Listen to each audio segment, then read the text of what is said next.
My name is Isabella. I'm 36 years old and live in a quiet town on the outskirts of Denver, Colorado. I work as an accounting assistant for a medical equipment supplier while also managing the household in our small home. No kids, no noise, just me and my husband, Tyler. Tyler is the same age as me. He works as a sales team leader at a major real estate firm. He has a polished appearance, a persuasive voice, always dressed in crisp shirts with a trace of expensive cologne as he walks by. To outsiders, I probably seem lucky, but they have no idea how cold it feels inside this house. Today was supposed to be special, June 12th, our wedding anniversary, 8 years ago, and Tyler's 36th birthday. I took a half day off from work, drove over 30 minutes just to get his favorite red wine, and stopped by a specialty butcher shop to pick out a cut of Wagyu short ribs. I'm not a great cook, but I did everything I could to make this dinner memorable. I strung up lights around the balcony, laid out an ivory tablecloth, arranged the silverware in perfect order. The custom cake I ordered was ready in the fridge, a simple one with smooth vanilla frosting and a small message on top. To Tyler, happy birthday and anniversary.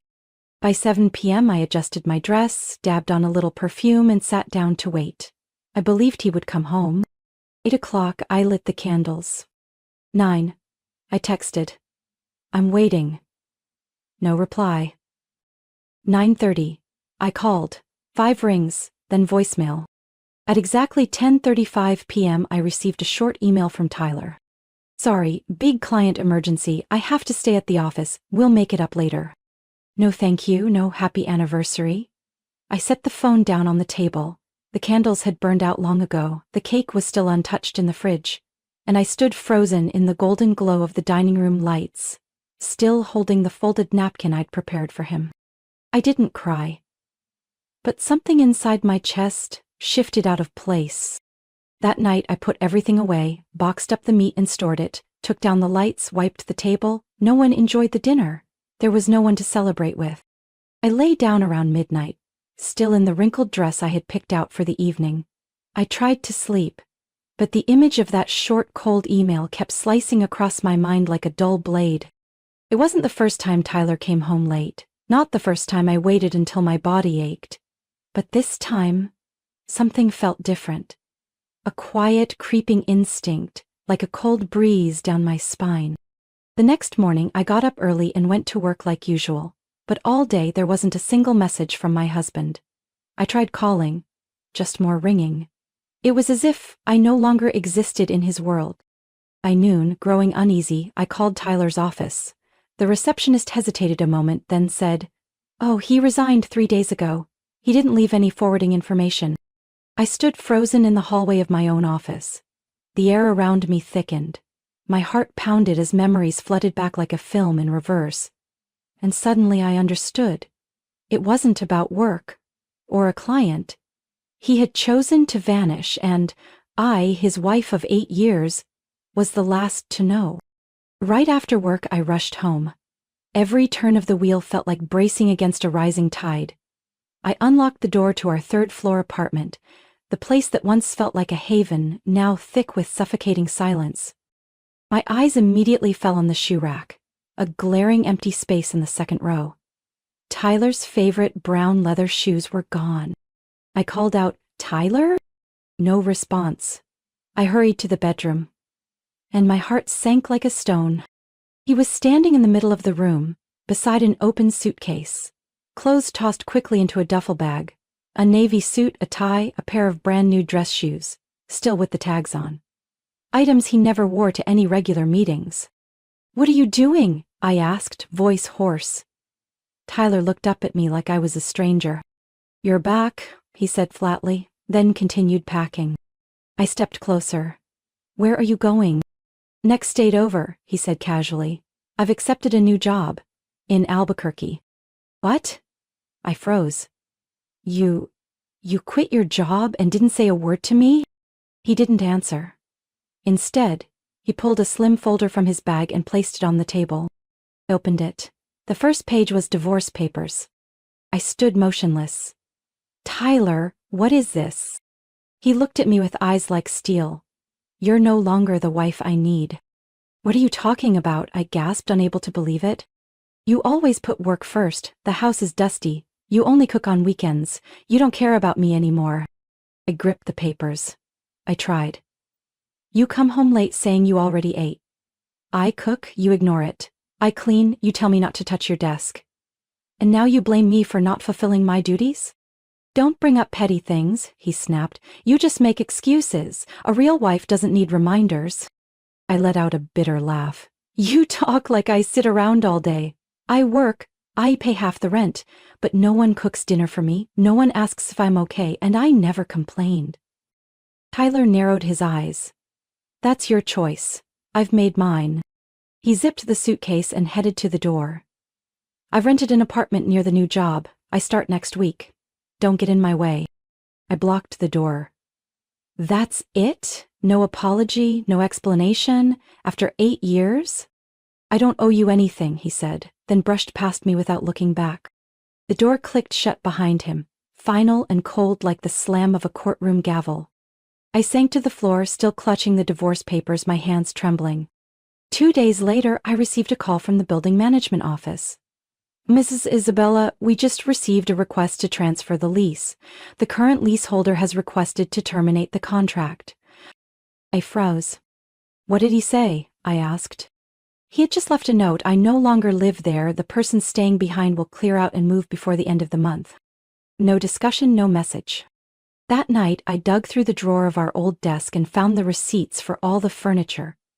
Almost everything, from the sofa to the fridge, was under my name. The only things he took were clothes and a few small tech items.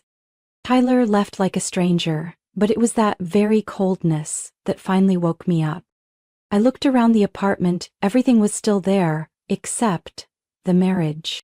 I didn't sign the divorce papers right away. They sat on the table for 3 days, like a scratch that hadn't started bleeding yet. Every time I walked past, I stopped and stared, as if a reason might appear between the cold typed lines. But the more I looked, the clearer it became. The only explanation was Tyler's brutal silence when he walked out without a word. On Saturday night, I got a notification from an old friends group. An 18-year high school reunion at a craft brewery downtown Denver. I had once looked forward to it, had even paid the reservation fee a month ago. Back then, I imagined showing up with Tyler, hand in hand, a stable couple among those struggling or divorced. Now, it was just me, and a hollow ache that ran deep. I almost didn't go. But then, after looking in the mirror, at the tired face still holding a trace of dignity, I got dressed. A simple black dress, wine-colored lipstick, hair pulled back. Not to impress anyone, just to remind myself I still existed. I was still strong enough to walk into a crowded room without flinching. Moonlight Brewery was just as loud and lively as I remembered from our teenage years. Laughter, clinking glasses, and the hum of old stories echoing from every corner. I stepped into the noise, feeling out of place at first, until a familiar glance made me stop. "Hey, Isabella." I turned. It was Nathan, the guy who used to play bass in the school band. Now he had a bit of stubble, a warm, settled look. "I almost didn't recognize you," he smiled, handing me a beer. "Still the last one to show up, huh?" We sat at a small table tucked in the back. Nathan shared that he'd been divorced for 3 years, raising his 6-year-old daughter alone. No bitterness, no dramatics, just quiet truths shared like 2 adults halfway through life. When he asked about Tyler, I answered simply, "We're getting divorced." "No pity." Nathan gave a small nod, then changed the subject, and I was quietly grateful for that. That night, driving home through Colorado's early summer chill, I turned on the radio. An old song came on. "It's not right, but it's okay." The lyrics hit like a punch to the chest, pulling up a flood of memories. Cold dinners left untouched, unread messages and hugs that had faded into nothing. All those years I kept telling myself, Tyler's busy, I should be more understanding, I just need to try harder. But facing the bare truth, I realized I had lived like a shadow, always finding reasons to excuse someone else's neglect. Sunday morning, as I was making coffee, my phone rang. The screen lit up, "Tyler." I hesitated a few seconds, then picked up. I've informed the leasing office we're terminating the contract by the end of the month. You should start packing, he said, voice flat like a command. I stayed calm. You don't think you should have asked if I had somewhere else to go? You're an adult, figure it out, he replied bluntly. I set my mug down and spoke slowly. Good. I'll sign. Tyler stayed quiet. And don't call again, I said firmly. Don't talk to me like I'm still the one keeping your house in order. Still no response. I hung up, no hesitation. I sat at the table, my eyes drifted over the divorce papers. Then, as if closing a chapter that had long since rotted, I picked up the pen and signed my name. Not a single tremor in my hand. Not a single tear. Just clarity, after so many years clouded by hollow promises. Exactly 1 week after I submitted the divorce through my attorney, Tyler sent me an email close to 10 p.m. The subject line held just one word. Proof. I opened it. Before I could even read the first line, a photo jumped out at me. A marriage certificate. Groom, Tyler Robert James. Bride, Marissa Ellis Whitmore. Stamped in deep red at the bottom, Bernalillo County, New Mexico. Date of registration, exactly 1 day after the court finalized our divorce. Before I could react, my phone rang. He called right after sending it. I picked up. Tyler's voice came through, disturbingly triumphant. You saw it, right? I got remarried. Life's never been better. I didn't speak, I just listened. And deep inside, something quiet began to shift. Her name's Marissa. 36, just like you, but she's mature, gentle, and... He paused. So beautiful you'd be jealous. I stayed silent. She's the only daughter of the family that owns the Whitmore real estate chain in Santa Fe. Her parents built us a small house near the Southern Hills. And the job? Her family helped me become the executive vice president at her company. That's why you needed the divorce so quickly? I asked, trying to keep my voice steady. Not entirely, he replied. I just couldn't keep living with a woman who always put work first and neglected her role as a wife. I let out a quiet laugh. And your new wife? She doesn't work? She chose to take care of the home. And we're expecting a baby girl, Tyler said smugly. She's 3 months pregnant. Each sentence he said felt like a dull blade severing the final thread that had once tied me to that marriage. But instead of pain, all I felt was a hollow stillness. Marissa Whitmore. I repeated the name after hanging up. It wasn't unfamiliar. I opened Facebook and typed it in. Her profile came up almost instantly. The profile photo showed a stunning woman with soft blonde waves, sharp blue eyes, and a smile that could make anyone feel small.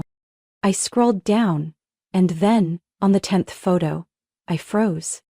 Marissa was the girl who went to high school with me for 3 years. Back then, her name was Marissa Ellis, not Whitmore. She was scrawny, had squinty eyes, a flat nose, and blotchy skin from makeup allergies. She used to sit in the back, barely spoke, and often got picked on by classmates. No way. I reopened the wedding photo Tyler had sent in the email. The bride in that picture looked like an entirely different person. Not a trace of the old Marissa Ellis remained. But I remembered those eyes. That slightly crooked tooth she used to get teased for. Bunny teeth.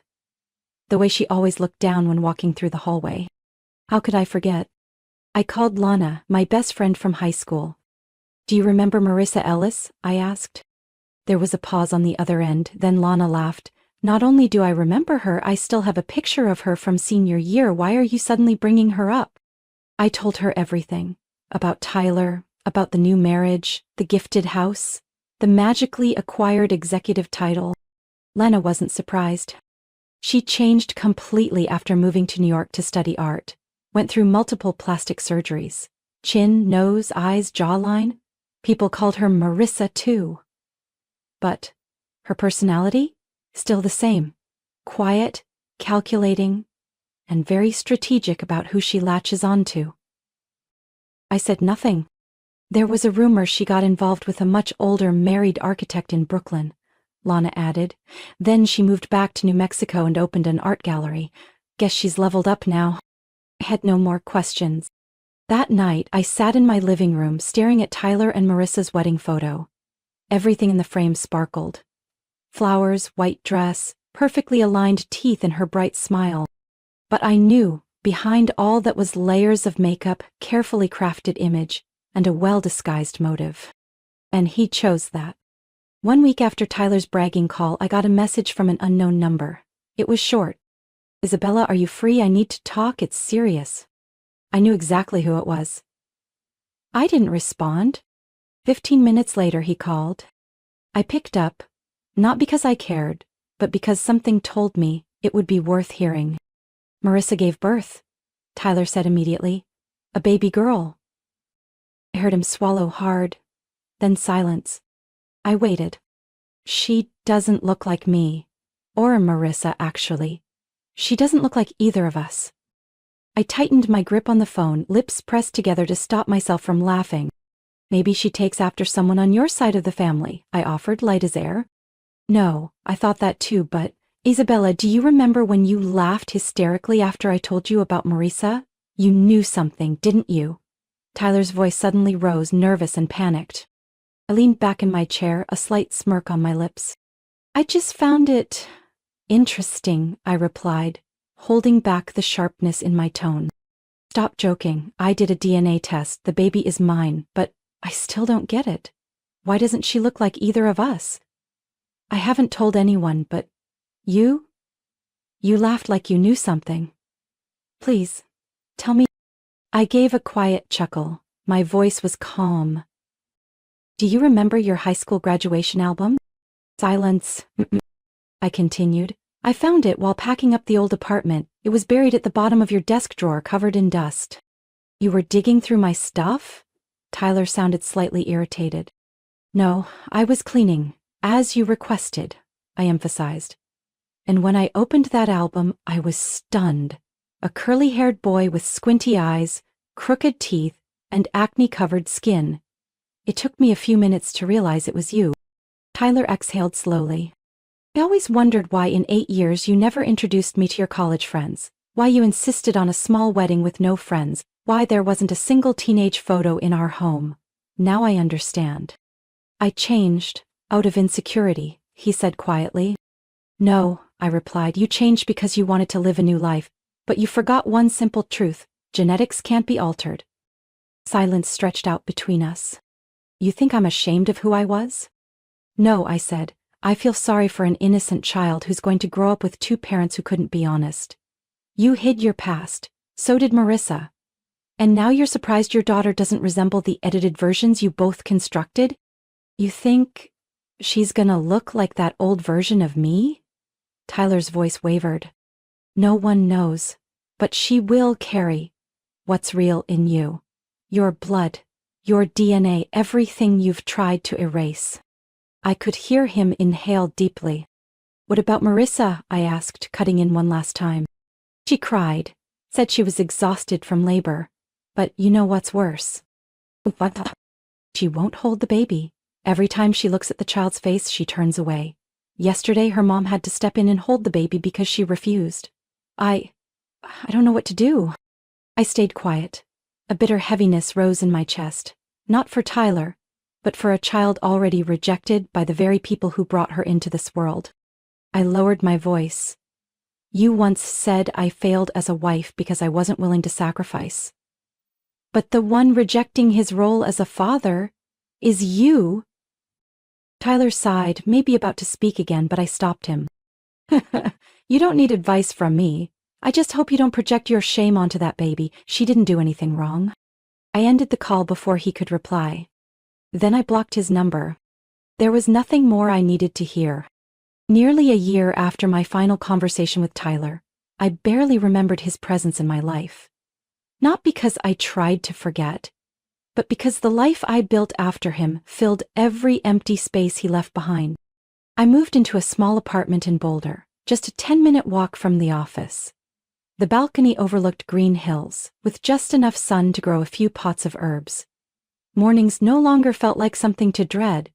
I'd wake early, make coffee, and breathe. I kept my current job but reduced my hours. I chose a life of balance instead of burnout, chasing things that were never meant for me. I enrolled in a weekend art class and reconnected with old friends, one of whom was Nathan, the guy I had met at the reunion. We didn't tie each other down with promises or expectations. just quiet afternoons and simple companionship between two people who valued peace. I no longer checked on Tyler. But life has a strange way of updating you about people who once stepped out of it. One early autumn afternoon, I ran into Lana at a used bookstore. After a few casual greetings, she leaned in and whispered, "You haven't heard anything about Tyler, have you?" I shook my head slightly. "Marissa is looking for a divorce attorney." I raised an eyebrow, unsurprised. "Word is Tyler cheated again," Lana continued, "with a new hire at his wife's company. Marissa found out 3 months ago but kept quiet, for the child's sake." "The child?" I asked. "Their daughter. She's almost 3 now. But it gets worse." Lana showed me a screenshot from a friend in a preschool parent group. "There's a new girl in class. Her mom had full plastic surgery. Somehow the kids found out and started teasing her, saying, 'Your mom used to be ugly.' The poor thing cried all week." I stared at the message, heart sinking. Even though I no longer cared about Tyler or Marissa, thinking of a child being bullied for choices that weren't hers broke something in me. Sadness. Anger. Both. "Marissa regrets having the baby," Lana added. "She thought the child would inherit her post-surgery beauty, but now, it's obvious the girl carries the original genes." I said nothing, because honestly, there was nothing left to say. Tyler and Marissa once chose a version of life wrapped in glitter, built on illusions of beauty, status, and control. But in the end, what couldn't be hidden, the past, the truth, and the way they treated others was what showed up the clearest when they had a child. I returned to my afternoon, picked up a small croissant from the bakery, and strolled home through the park, where golden light streamed through patches of grass. My life now has no drama, no major twists, but it has rhythm, autonomy, and a fullness I once thought I'd never touch. Sometimes I still reflect on what I've been through. 8 years of marriage, a sudden divorce, a shameless betrayal, and the unmasking behind all that flawless makeup. But I no longer feel bitterness. I feel gratitude. Because that collapse gave me the chance to be reborn. Not into someone new, but into myself. No compromises, no avoidance, no pretending to be okay. If anyone ever asked me whether I've forgiven Tyler, I'll probably smile and say, "I don't need to forgive anyone, I just need to live true to myself." And for the first time in years, I can say that without hesitation. Isabella's story is a reminder that appearances may fool the world, but time always reveals the truth. When she was betrayed and discarded for not being perfect, she didn't seek revenge or beg for closure. She walked away quietly and rebuilt her life from the inside out. In the end, those who lived a lie had to face the consequences they created, while Isabella found freedom, peace, and her true self, something no amount of cosmetic surgery could ever buy. What do you think of Isabella's choices and the downfall of those who lived a lie? Share your thoughts in the comments. Don't forget to follow the channel for more powerful and surprising stories about family and life.